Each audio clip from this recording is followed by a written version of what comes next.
अरे खलीफा बनने के लायक तो आप हैं, अमीरुल मोमिनीन तो बनने के लायक आप हैं। आप रात में उठते हैं और गरीबों की देख रेख करते हैं। आपने हमारे बच्चों का पेट पाला, अल्लाह आपका पेट आपके बच्चों को आबाद रखे। हजरत उमर फारूक रोने लगे। उस औरत ने कहा तो आपने मुझे बहन कहा और आप रो रहे हैं। आपने मेरे घर में खुशियां दी हैं, बच्चों को खिलाया है और मेरी वजह से आपकी आंखों में आंसू। कहा नहीं मेरी बहन, तेरी वजह से आंसू नहीं, आंसू तो इन जुमलों से आए हैं कि तूने कहा कयामत के दिन में उमर का गरीबान पकड़ूंगी। वरना एक औरत कह देती थी रात के अंधेरे में, एक औरत रात के अंधेरे में, हजरत उमर ने देखा कि हांडी जल रही है। उस औरत के पतीली का ढक्कन खोल के देखा तो उसमें सिर्फ पानी गर्म हो रहा है और 2-3 पत्थर पड़े हुए हैं। उस औरत से पूछा, ये क्या है पानी के अंदर पत्थर? कहा कि मैं नहीं जानती ये कौन है। कहती है क्या करूं, बच्चे भूखे हैं, इनको तसल्ली दे रही हूं। आग जलती रहेगी, हांडी पकती रहेगी, पत्थर उबलते रहेंगे और इन बच्चों को इंतजार में, हाँ मेरी माँ खाना बना रही है, नींद आ जाएगी और भूखे सो जाएगी। बच्चों को धोखा दे रही हो तो क्या करूं, मेरे पास जब कुछ है नहीं। तुमने अमीरुल मोमिनीन से क्यों नहीं कहा, उमर से क्यों नहीं कहा? उस औरत का जवाब देखो क्या है।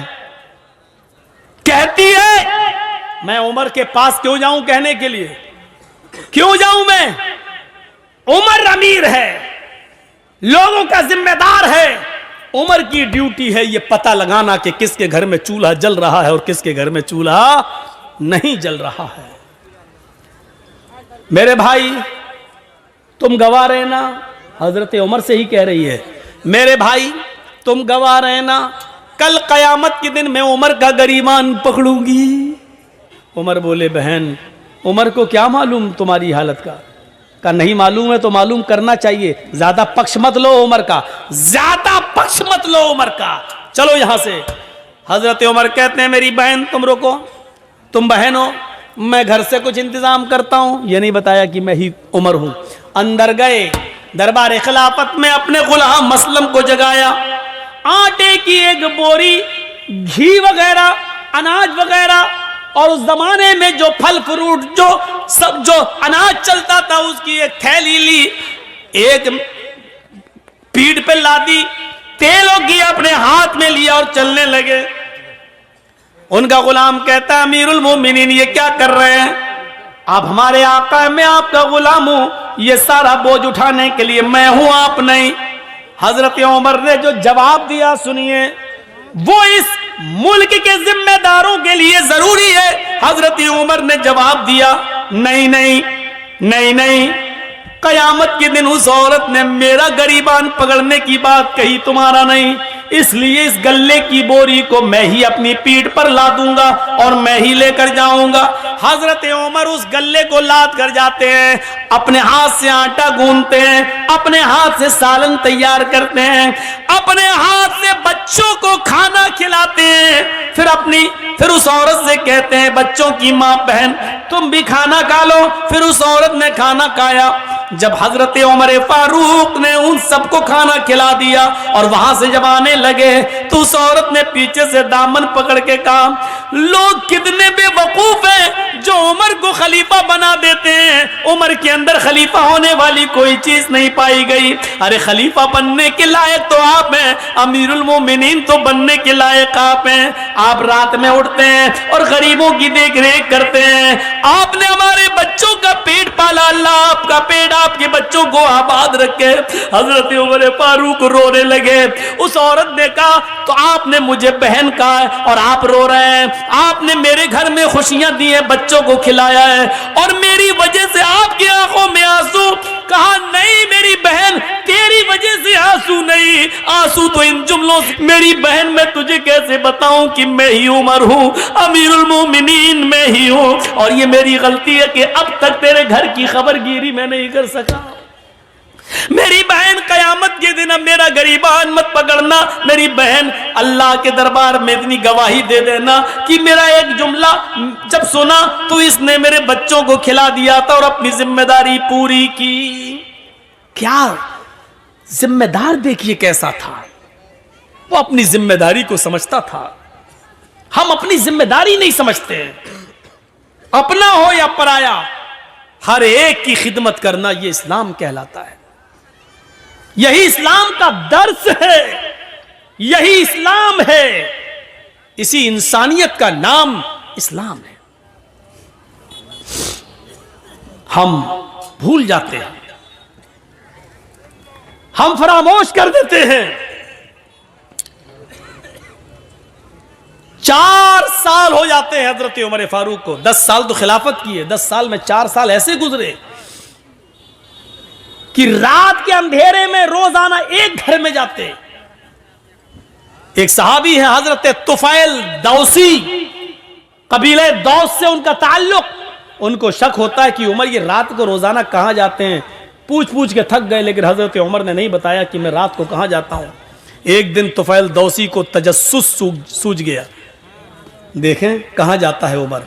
रात की तारीकी में, रात के अंधेरे में जासूसी करने लगे। हजरत उमर आगे आगे जा रहे हैं, तुफैल दौसी पीछे पीछे पेड़ से छुप छुप के कि उमर मुझे देख न लें। हजरत उमर दाएं बाएं देख रहे हैं, लेकिन इनको पीछे का कोई आदमी दिखाई नहीं दे रहा है। चल दिए 4-5 मील दूर एक बियाबान आबादी में, आज बियाबान जगह आ जाते हैं। 5-6 झोपड़ियों के अलावा वहां कुछ नहीं है। एक झोपड़ी में चिराग जल रहा था। हजरत उमर फारूक ने दाएं बाएं देखा कि मुझे कोई नहीं देख रहा, उस झोपड़ी के अंदर घुस जाते हैं। तो तुफैल दौसी को शक हो गया कि उमर इतनी रात में इस झोपड़ी में क्या करने गया। इंसान की फितरत है, रात के अंधेरे में आप भी अगर दाएं बाएं देखें और कोई ना आपको देख रहा हो, चुपके से आप किसी घर में घुस जाएं, वो भी रात के अंधेरे में, तो मेरे दिल में तो तरह तरह के ख्यालात उठेंगे ही कि आप क्यों गए, इतनी रात में क्यों जा रहे हैं। तो तुफैल दौसी कहते हैं कि मैं उमर के निकलने का इंतजार करने लगा कि इतनी रात में उमर इस घर में क्या करता है और रोजाना आता है क्या करता है। काफी देर के बाद उस झोंपड़ी से जब हजरत उमर निकले और सीधे चले गए, तो तुफैल दौसी ने कहा जा रहे हैं जाने दो, मैं झोंपड़ी में जाके देखूं कि इसमें क्या है। हजरत तुफैल जब उस झोंपड़ी में घुसते हैं तो क्या देखते हैं कि कोने में चिराग जल रहा है। उस चिराग के पास खजूर के पत्तों की बनी हुई एक चटाई बिछी हुई है। उस चटाई के ऊपर कोई लेटा हुआ है। करीब गए तो पता चलता है कि एक औरत है, और करीब जाते हैं तो पता चलता है कि वो बूढ़ी औरत है। और करीब गए तो क्या देखते हैं कि वो तो आंखों से अंधी है, दांत उसके मुंह में नहीं है और हाथों से कोड़ी और पैरों से लंगड़ी है। हजरत तुफैल उसके पास बैठ जाते हैं और कहते हैं मां। उसने कहा जी क्या मैं तुमसे कुछ पूछना चाहूं तुम बताओगी। उसने कहा बोलो बेटा।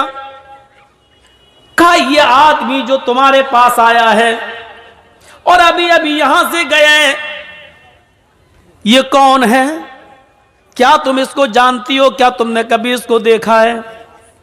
कहा नहीं, मैं आंखों से अंधी हूं, मैं क्यों मैं कैसे देख सकती हूं। कहा मां मुझे जल्दी बताओ कि ये आदमी यहां आता है तो कम से कम तुम्हें बताया तो होगा कि मैं कौन हूं। कहा नहीं मेरे बेटे, ये आदमी यहां 4 साल से बराबर कंटिन्यू आता है, चाहे कितनी बारिश हो, चाहे कितनी आंधी हो, चाहे कितना तूफान हो, चाहे कुछ भी हो, लेकिन ये यहां जरूर आता है। लेकिन 4 साल से आज तक इसने मुझे अपना नाम नहीं बताया। यहां तो 100 रुपए मदरसे में चंदा देते हैं तो नाम के साथ देते हैं कि फला साहब ने दिया है। ऐलान करो मौलाना साहब, 1000 रुपए चंदा देते हैं तो उसमें भी हमें शोहरत चाहिए, फला ने दिया। और यहां बैठे रहते हैं कंपटीशन में, मेरा दुश्मन कितना दे रहा है। अगर उसने 1 दिया तो उसको दिखाने के लिए हम 1200 देंगे, हम 1500 देंगे। ये कंपटीशन है हमारे यहां, सब नेकी बेकार। ये सिस्टम ही पहली बात तो हमें गलत लगता है कि लाइए मौलाना साहब ये 100 रुपए लीजिए, मेरे अब्बू के लिए दुआ कर दी, अल्लाह उनको जन्नत दे। अरे आप मदरसे को चंदा दीजिए, आप दिल में नियत कर लीजिए कि मैं अपने बाप की तरफ से दे रहा हूं, आपको सवाब मिलेगा। मौलाना साहब से नाम ले लेकर क्यों दुआ करवा रहे हो? जर्जी साहब को अपने बाप को सवाब पहुंचाना है, जर्जी साहब 1000 रुपया देंगे, दिल में नियत है मैं अपने बाप की तरफ से दे रहा हूं, बाप को सवाब मिलेगा। 20 साल हो गई तकरीरें करते करते, यही बताते बताते, लेकिन नहीं बदली आ रही ये बात, नहीं वही धुर्रा चला आ रहा है, उसी पे हम चल रहे हैं। 4 साल हो गई, आज तक इसने मुझे अपना नाम नहीं बताया कि कौन है। अच्छा, बस ये कह देता है मैं तुम्हारा बेटा हूं, मैं तुम्हारा बेटा हूं। मैंने भी पूछना छोड़ दिया, बेटा जब नाम ही नहीं बताता तो क्या करूं। तो करता क्या है यहां, करता क्या है ये पूछ रहे हो? हाँ बेटे, इस आदमी के बहुत एहसान है मेरे ऊपर। कहा मां बताओ ना क्या करता है? कहा मैं हाथों से कोड़ी हूं, पैरों से लंगड़ी हूं, आंखों से अंधी हूं, मुंह में मेरे दांत नहीं है, मैं चल फिर नहीं पाती हूं, इसी चटाई से एक पलटी खाती हूं, करवट बदल कर मैं नीचे आ जाती हूं, और इसी जगह पर मैं लेटे लेटे लेटरीन कर लेती हूं, यही लेटे लेटे मैं लेटरीन कर लेती हूं, और फिर पलट कर मैं इसी जगह चटाई पर आ जाती हूं। ये जो आदमी, जो लड़का है, ये जो आता है यहां, ये सबसे पहले चिराग जलाने के बाद सबसे पहले मेरी लेटरीन साफ करता है, मेरे घर को धोता है, जहां जहां मेरा पेशाब और पायखाना पड़ा होता है सबसे पहले ये उसको साफ करता है। अमीरुल मोमिनीन, 22 लाख मुरब्बा मील पर हुकूमत करने वाली शख्सियत, मोदी जी सिर्फ हिंदुस्तान के हैं। हजरत उमर ने इतनी बड़ी हुकूमत, इतने बड़े रकबे पर हुकूमत की थी। उस वक्त इराक, ईरान, मिस्र, शाम, फिलिस्तीन, आज़रबाईजान, उर्दुन, चाइना, मराकश, सीरिया, ये सारे मुल्क उसमें शामिल थे, और इन तमाम मुल्कों का अकेला एक हाकिम था जिसका नाम था उमर। इतनी बड़ी खिलाफत का मालिक, और सूरत हाल एक नाबीना, पैरों से लंगड़ी, हाथों से कोड़ी, दांतों से बिल्कुल खाली और आंखों से अंधी एक बूढ़ी औरत के घर से उसकी लेटरीन और पेशाब और पायखाना साफ करता है। उसके बाद मेरे कपड़े चेंज करता है,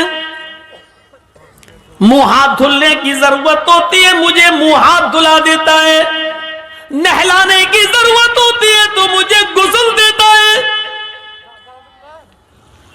कपड़े चेंज कराता है, फिर मेरे जिस्म से उतरे हुए पुराने या गलते कपड़े यही कुएं के पास बैठकर उसको वो धोता है और सूखने के लिए डाल देता है। उसके बाद इसी जगह पर चूल्हा जलाता है, खाना बनाता है, लकड़ियों को फूंक फूंक कर उसका धुआं उसकी आंखों में जाता है, लेकिन ये सब करता है। मैं दांत नहीं है, अपने मुंह में वो चबाता है, उसको नरम करके फिर वो मेरे मुंह में डालता है, और जब तक मेरा पेट नहीं भर जाता वो यहां से जाने का नाम नहीं लेता। हजरत तुफैल दौसी चीख पड़े, अमीरुल मोमिनीन, मैं तुम्हें क्या समझ रहा था और तुम क्या निकले। अमीरुल मोमिनीन, मैं तुमसे नेकियों में कभी आगे नहीं निकल पाऊंगा। मां जानती हो वो कौन है? वो अमीरुल मोमिनीन है, वो उमर फारूक हैं? सिटी गुम। फिर तुफैल दौसी तेज स्पीड में घर से निकलते हैं और उमर फारूक के घर की तरफ जाते हैं। उमर फारूक के घर के बाहर जो एक दरवाजा था जहां वो लोगों की फरियाद सुनते थे, उसी दरवाजे के बाहर जो रूम था, उसी रूम में हजरत उमर फारूक बैठे हैं और तहज्जुद की नमाज पढ़ने के बाद अपने दोनों हाथ उठाकर ये दुआ मांग रहे हैं, रब्बना सिर्फ अन्ना अज़ाब जहन्नम, रब्बना सिर्फ अन्ना अज़ाब जहन्नम इन्ना अज़ाबहा कान गरामा, रब्बना सिर्फ अन्ना अज़ाब जहन्नम इन्ना अज़ाबहा कान गरामा। आय अल्लाह, हमसे जहन्नम का अजाब हटा ले, हमें जहन्नम के अजाब से दूर कर दे। तेरा अजाब हम भुगत नहीं पाएंगे, तेरा अजाब हम सह नहीं पाएंगे, तेरा अजाब हम बर्दाश्त नहीं कर पाएंगे। फिर दुआ मांगते, रब्बना सिर्फ अन्ना अज़ाब जहन्नम इन्ना अज़ाबहा कान गरामा। पीछे से तुफैल दौसी टोकते हैं और कहते हैं, रात में बूढ़ी औरत का पेशाब पायखाना साफ करने वाला, रात में बूढ़ी औरत के कपड़े धुलने वाला, रात में बूढ़ी औरत के लिए खाना बनाकर खिलाने वाला, रात के अंदर बूढ़ी औरत की खिदमत करने वाला। अमीरुल मोमिनीन, आए उमर, अगर तुम जहन्नम में चले गए तो फिर जन्नत में कौन जाएगा? रात की तारीकी में 4 साल से ये खिदमत करने वाला शख्स अगर जहन्नम में चला गया तो फिर जन्नत में कौन जाएगा? हजरत उमर फारूक दुआ मांगते मांगते पीछे देखते हैं, सामने तो फैलदौसी हैं, आसमान पर हाथ उठाए हुए नजरें आसमान पर जमाते और कहते, अल्लाह 4 साल से जो नेकी मैं सिर्फ तेरे लिए कर रहा था, जो काम मैं तेरे लिए कर रहा था, तुझे राजी करने के लिए कर रहा था, आज उस राज को फाश कर दिया गया, आज मेरी बात दूसरे को मालूम हो गई, आज ये नेकी पता चल गई। और अल्लाह, मैंने इसको नहीं बताया, इसने पीछा कर करके खुद पता कर लिया। अल्लाह, मेरे इस नेक अमल को रिया नमूद में न लिख लेना, तकब्बुर में न लिख लेना, घमंड के अंदर मेरे इस नेकी को मत लिख लेना। मैंने नहीं दिखाया, मैंने नहीं बताया। ये कौन सी इंसानियत थी?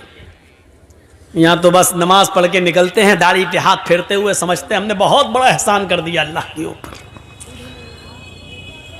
आए मगरिब नमाज पढ़ने गए थे, नमाज पढ़ने गए थे, नबी मस्जिद से निकले नमाज पढ़ के, ऐसा लगता है जैसे अल्लाह के ऊपर कितना बड़ा एहसान करके आ रहा है यार। सिर्फ नमाज पढ़ लेने से मेरे भाइयों जन्नत नहीं मिल जाती है, आपको उसके लिए इंसानियत भी अपनाना पड़ेगी, अल्लाह के हुकूक भी अदा करना और बंदों के हुकूक भी अदा करना। हम बंदों के हुकूक क्या अदा करेंगे? क्या हमारे मियाँ बीवी के हुकूक, बच्चों के हुकूक हम अदा करते हैं? हम अपने घर में उनके हुकूक अदा नहीं करते। एक शख्स हजरत उमर फारूक के पास आया, अपनी बीवी की शिकायत करना थी उसको। तो हजरत उमर फारूक के बाहर वाले कमरे में वो बैठ गया, देखा कि अंदर से आवाज आ रही है, उसने कान लगाया तो क्या देख रहा है, क्या सुन रहा है? उमर फारूक की बीवी उमर को डांट रही है, हाँ तुम तो चले जाते हो, सुबह से शाम तक आते नहीं हो, पकने का पता नहीं है, खाने की फिक्र नहीं है, बच्चों की फिक्र नहीं है, तुम्हें क्या खलीफा बने बैठे। बहुत कुछ सुना डाली। हजरत उमर फारूक नीचे गर्दन डाल के सुन रहे हैं। तसव्वुर करो, उमर सुन रहे हैं, उमर सुनने वाले आदमी हैं, लेकिन बीवी की सुन रहे हैं। अब निकलते हैं बाहर तो क्या देखते हैं कि एक आदमी उनके घर से बाहर जा रहा है दरवाजे से, ये जरूरत के लिए आया था। हजरत उमर ने उसको आवाज दी, इधर आओ, इधर किधर। वो आया, जी जी जी तुम हमारे पास आए थे जी, फिर जा क्यों रहे हो? कुछ जरूरत थी?